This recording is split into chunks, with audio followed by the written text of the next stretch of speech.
हम विनोद वर्मा गायक आप सब भोजपुरिया श्रोता समाज के गोड़ छू के गोड़ लागतनी और आप सबका बीच में हम एगो अपन चैता संग भेज रहल बानी। हमके आशा ना पूरा विश्वास बा कि आप सबके जरूर पसंद आई।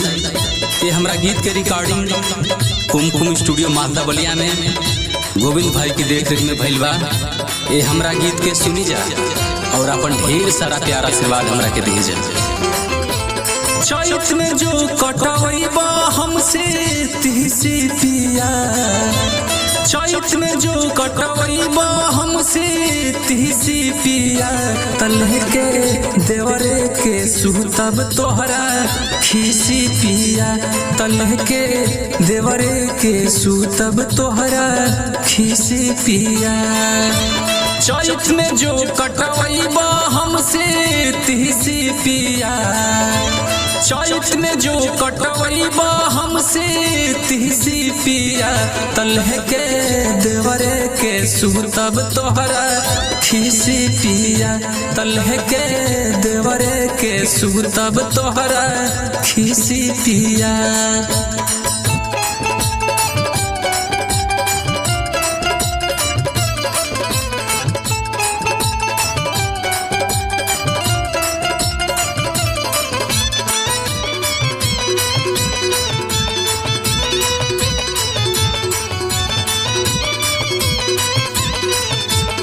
मिक्स बाय गोविंद देहाती।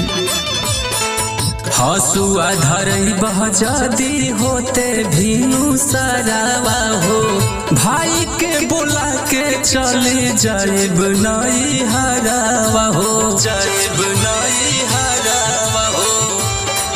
ए राजा सुना ना, हसुआ धरही बहजादी होते भीनु सरावा हो, भाई के बोला के चली जाइब नई हरावा हो।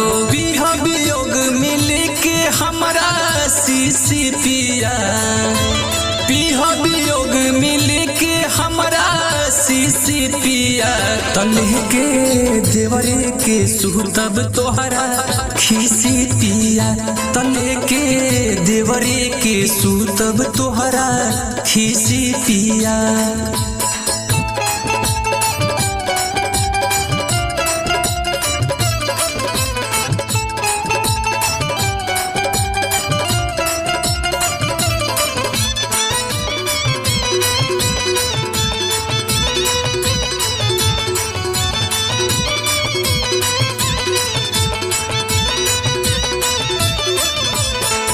मन नहीं भारे दिन चैत के लहरिया हो, सुते तो विनोद पिया ओढ़ी के चादरिया हो, ओढ़ी के चादरिया हो। ए राजा मान जाइना, मन नहीं भारे बिन चैत के लहरिया हो, सुते तो विनोद पिया ओढ़ी के चादरिया हो। गोविंद दीपक जस पीसी हाथू बातीसी पिया, गोविंद दीपक जस पीसी हाथू बातीसी पिया, तलह के देवरे के सुतब तोहरा खीसी पिया, तलह के देवरे के सुतब तोहरा खीसी पिया।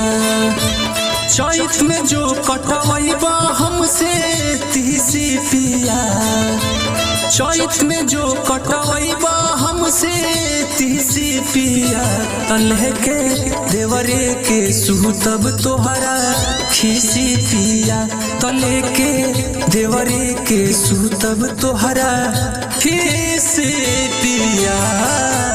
कुमकुम स्टूडियो मालदा बलिया।